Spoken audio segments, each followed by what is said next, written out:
bakit ang lahat ng ito, lahat tayo ay nandito. Kung hindi siya tumugon sa panawagan ng Panginoon, nasaan kaya tayo ngayon?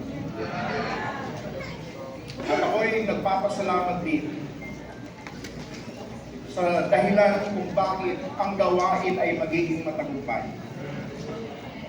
Ang minamahal na Apostle Jonathan S. Ferrer. Ang Diyos ang naglagay ng iglesia, naglagay ng apostol sa iglesia upang ang iglesia ay maiharap na maluwalhati sa ating Panginoon. Praise the Lord! Nagpapasalamat din ako sa ating mga leaders sa Southern Mindanao District, ang ating minamahal na Presbyter Dana, ang ating minamahal na Presbyter Julie.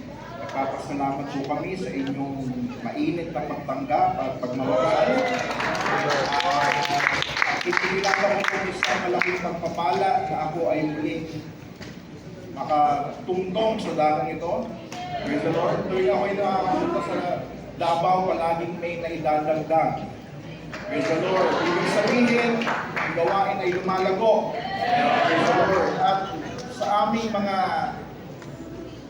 na papag-utusan na magsalita sa mga lokal, ito po ay kalakasan sa akin.